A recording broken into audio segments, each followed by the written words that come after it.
Hello folks, welcome back to the Wikipedia world and I am Abhinay Gupta. Today again we'll continue with the topic, the meeting of the board and its power. So what have we seen in the immediate preceding lecture? We were saying section 179, the power of the board, right? But we left that section incomplete, so we'll be completing that section today in the lecture, right? So you must have had a good break between the two lectures, that is what I presume. So I'll start with a brief introduction, a brief recap of what we have done in the previous lecture. Like we'll just take 2 to 3 minutes for that, for the entire half an hour lecture, and then we'll move ahead and complete the section today, right? So the content of today's lecture would be section 179 till the end, right? So what have we seen in the previous class? Section 179, power of the board. We have seen that we will be discussing this section along with Rule 8 of the company's meeting of the board and its power rule 2014, right? And we saw that if there is something that the company can, even the board can, unless and until the power is specifically given to the members, right? But the board is restricted, like the power should be in conformity with the act, with the article and the memorandum, and also the members, right? The members can restrict the power. How do the members restrict the power? Remember, we have not written it on the slide. Anybody? Give a guess. I'll just give you 2 more seconds. No. So, the members can impose restriction through the article or through the special resolution. Right? They can amend the article. Yeah, even the article can be amended by the members by passing a special resolution. Okay? And the members would interfere if the board is malified, incompetent and deadlocked. We have seen the meaning of these 3 terms. And okay, there's one more point to remember, that whatever restriction the member imposes on the board, that would have a prospective effect, right? They cannot invalidate any prior act which has already been done by the board, right? Then we had seen certain powers as per section 179 subsection 3 that has to be undertaken in the board meeting itself only, right? You don't have any other way. You can't pass a resolution by circulation, right? So what are those powers? We'll cover it in brief. We have the power to make calls, the power to authorize buyback, right? Again, in the case of buyback, we had referred to section 68. Although section 68 is not in your syllabus, right? Your syllabus begins after section 123. So anything before section 123 is covered in your IPCC. But nevertheless, since it is related to your final course, you may be asked question on that, because institute thinks that when you are in final, you have covered everything, right? And you have been asked questions in the past also from the content of IPCC. So be rest assured, you may be asked questions again. So there are certain sections that you have to actually keep in mind. Like there are certain sections: debenture, section 71, right share, 62, bonus share, section 63, I guess, yeah, preference share, 55. So these are certain sections that you have to keep in mind. You may refer to it, right? Because when you write it in your examination in that context, when you refer to the section that okay, when we're talking about the right shares, it was specified in section 62, and as per section 62, this. That creates a good impression. That will let the examiner know that yes, you have knowledge. So it's not about all the sections, but there are certain sections that you should remember. Very specific sections, right? About the general meeting, about the debentures, about the calls, right? Like over here we have seen about the buyback of shares, right? Okay. Next, to issue security including debentures either within or outside India, keep that in mind, right? Then we have the power to borrow monies, the power to invest the fund of the company, and the power to grant loan or give guarantee or provide any security, right?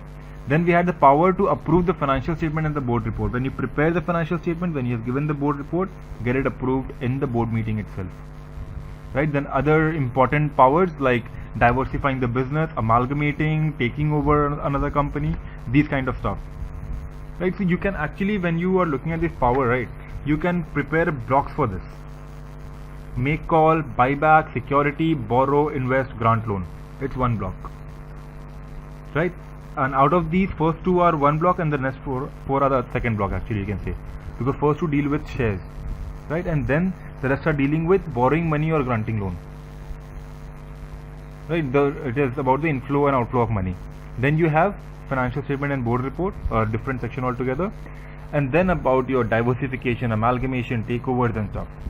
and then you have the last other matters which is prescribed. When we were learning about this section, we have also seen that there are certain other sections also that call for the power to be exercised in the board meeting. Which are they? If you remember, it is section 161 subsection 4 in the case of casual vacancy that has to be filled up only in the board meeting. And then we also had section 182. What did section 182 say? It dealt with the loan 182. It dealt with the political contribution.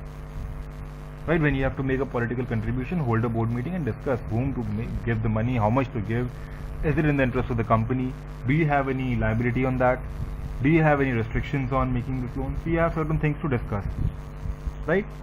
And then we have also seen that three among these three, to borrow money, to invest the fund of the company, and to grant loan or give guarantee or provide security, these can be delegated to either the director committee, either the MD, manager, principal officer of the head office, that means your company, and the principal office of your branch as well.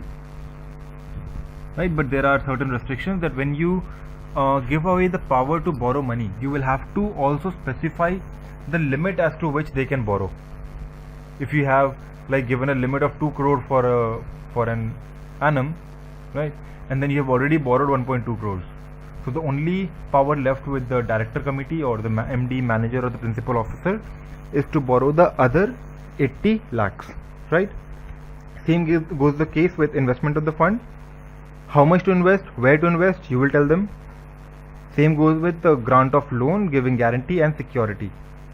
How much to give, right? And for what purposes to give. Not whom to give, but for what purposes to give. Right? Is that clear with you? Yeah. Now we had also seen that certain powers to be restricted to board meeting, that means you cannot go for circulation, is also mentioned in your rule 8. So what are they? So rule 8 says that the power to make political contribution, that is similar to section 182, right, that has to be passed in the board meeting. Then the power to appoint or remove the key managerial person has to be passed in the board meeting. And the last is the power to appoint auditors, the internal auditors and the secretarial auditors, that can be done in the board meeting. So that is all that we had covered in our previous lecture, right? I hope you remember it. If you need any detailed understanding of any of the topic that we have discussed so far in this lecture, please go back to the previous lecture, cover it if you have not done it, and then come back to this, right? Guys, listen, basically why do I go on elaborating things and explaining it to you? The only purpose behind it is that it seeps down into your mind. Right? You don't need the facts. You have facts given in some books. You can refer to the study material of the institute. You can refer to the books of various teachers in the market. You will get facts over there. You can get the Bare Act. You can just Google it and you'll get the facts over there. But facts are not the only thing that will help you in your examination. What you need is you need to understand why, how, what does that mean? Power to make calls. Now what does power to make call mean? Making a phone call? No. Buyback. Okay, you have been given a power to buy back, but again you will have to understand section 68 also, right? What are the restrictions on buyback? So these are the things for which I elaborate things and explain.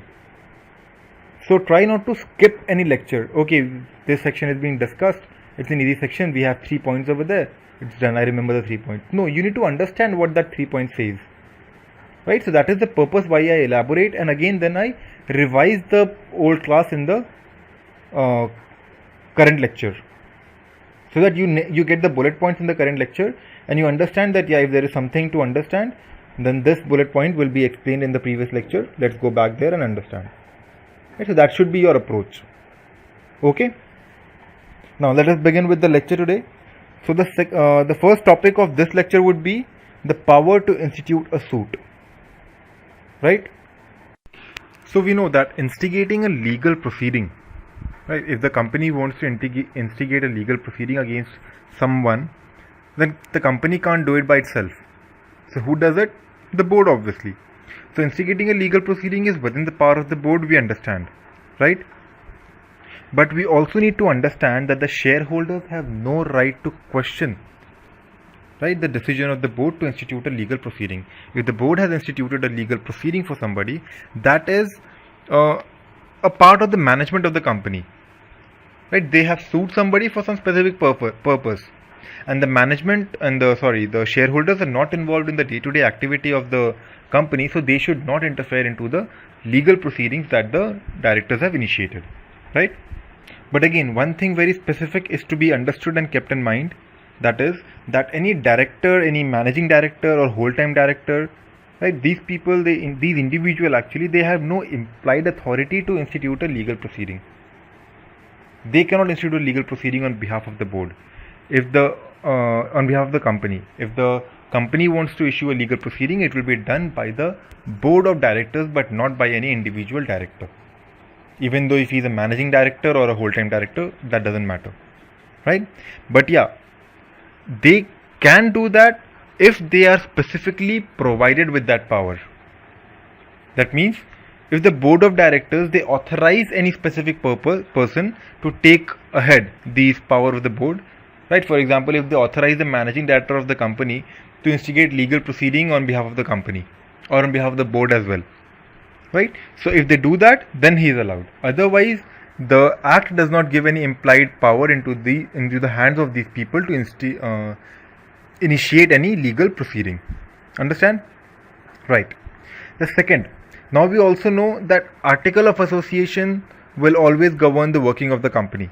So if there is something that is provided in the article of association that okay, these powers can also be conducted by the MD or the whole-time director of the company, then they can do it.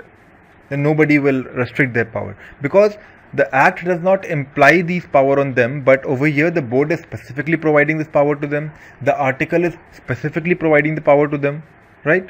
And otherwise also, if there is a power of attorney with the managing director, if he holds the power of attorney that is authorizing him to institute a suit, then he can institute a suit, right? So what is the only takeaway from this point is that if the company wants to institute a legal suit, the board can do it, right? As per the act, only the board can do it, no one else.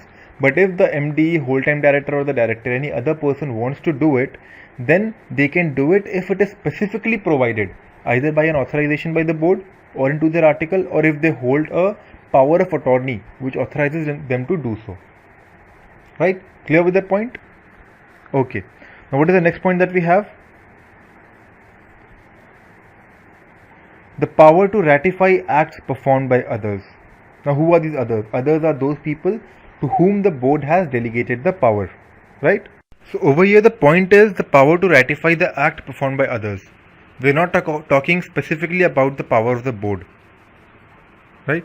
But we are talking about the powers in general. So when we talk in reference to the board, then we know that the board can ratify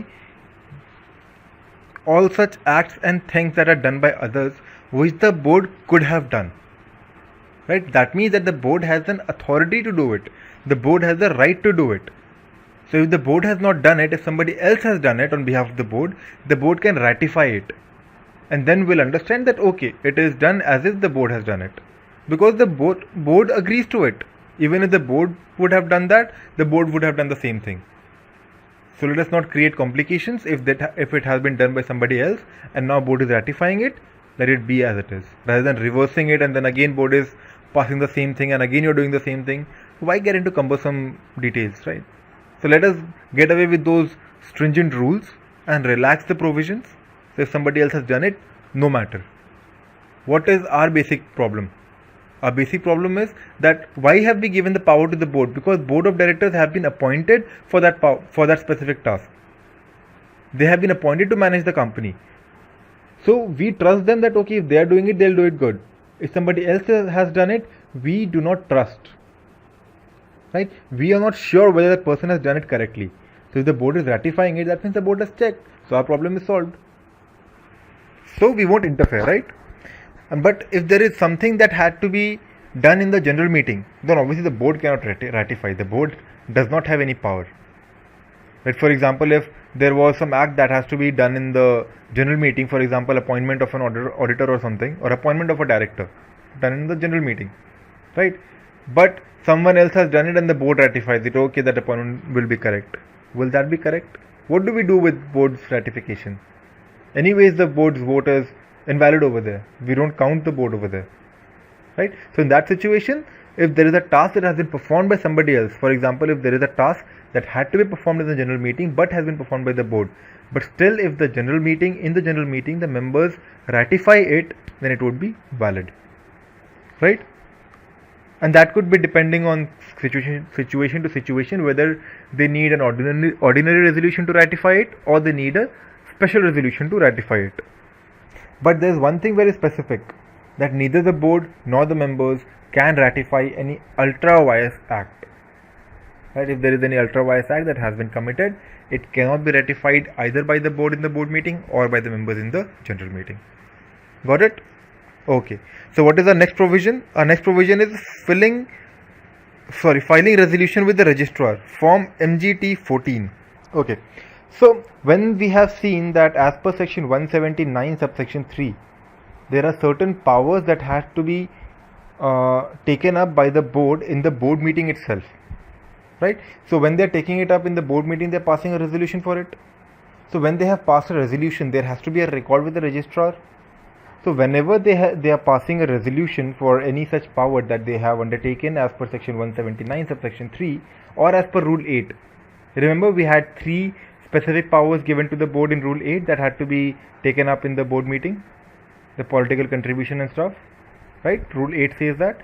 So we include even rule 8 along with section 179 subsection 3, and whenever such a resolution has been passed, it shall be filed with the registrar in form MGT 14, right? And that will be done within 30 days from passing the board resolution. So once you pass the board resolution within next 30 days in form MGT 14, please forward that resolution to the registrar for record purpose, right?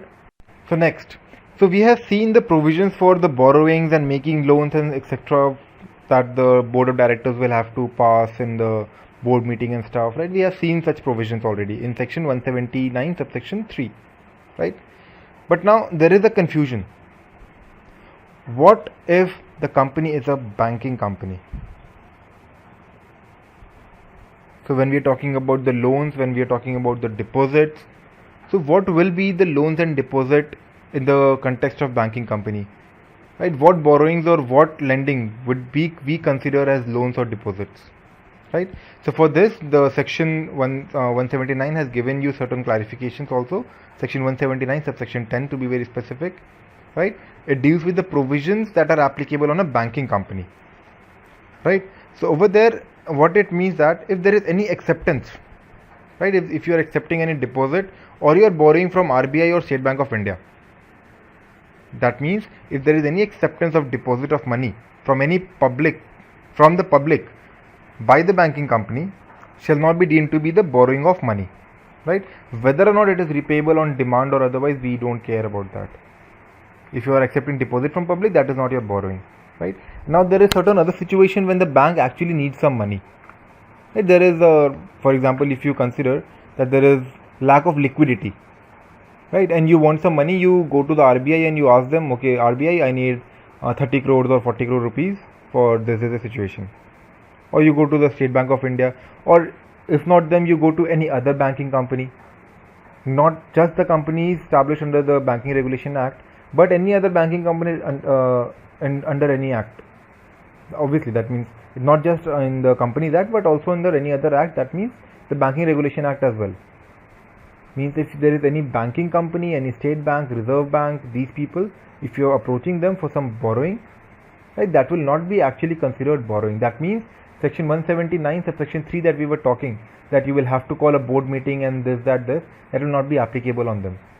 We will not consider it to be the borrowing with respect to section 179 subsection 3, right? Because that is the day-to-day activity of the bank can conduct it.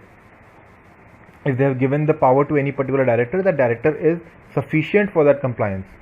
If he calls for some money from some other bank, that is their ordinary business, day-to-day activity. It is not specifically a loan, right? Next, also, if there is any deposit of money, right, that this banking company is depositing some money with some other banking company, that will not be considered to be loan, because depositing money with some other bank is again an ordinary business of the bank. The bank does it almost daily, or every fortnight. They have to maintain some Like for the cash ratio that we have seen, they maintain some deposit with the RBI. So that will not be making loan to RBI, right? That is an ordinary business of the bank. So for this, you don't need to specifically call a board meeting every time. So for how many deposits or for how many borrowings will you call a board meeting? And day and night the directors of the banking company will be seated over there, right? So the act has specifically said that these things will not be considered borrowing, these things will not be considered making loan for the purpose of holding the board meeting specifically, right? So it's an exemption because that is an ordinary business. It is not actually an exemption, but that is actually not applicable on them, right? But yeah, now what is the case of bank overdraft and cash credit? So if bank overdraft and cash credit, they occur in your day-to-day business, you are a company, you have an account with for example SBI, right, and you have withdrawn excess, then it goes for a bank overdraft. Or the bank has given you a cash credit, a temporary, that is actually considered to be temporary loan, but for the banking company we will not consider that to be loan. That is an ordinary business. It goes for an overdraft, it goes for a cash credit, no problem, we'll get back to it, we'll get the money back, there's no issue with that, right?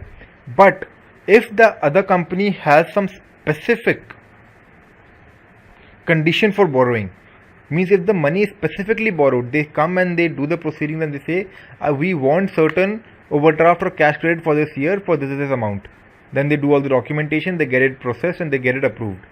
So for those things, for specifically allowing a limit for the bank overdraft or cash credit, that may be considered loan. That may be considered loan for the banking company because that is not an ordinary business. Ordinary business is giving away the overdraft and cash credit.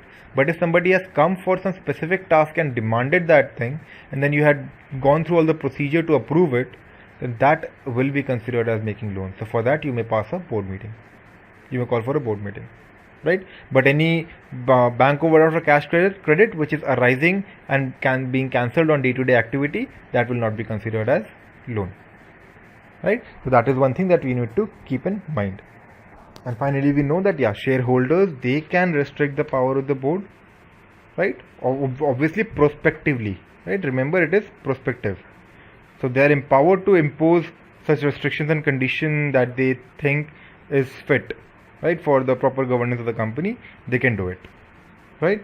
And when we are talking about the board, when we are talking about the meeting of the board, we remember regulation 68 of table F, that will be followed.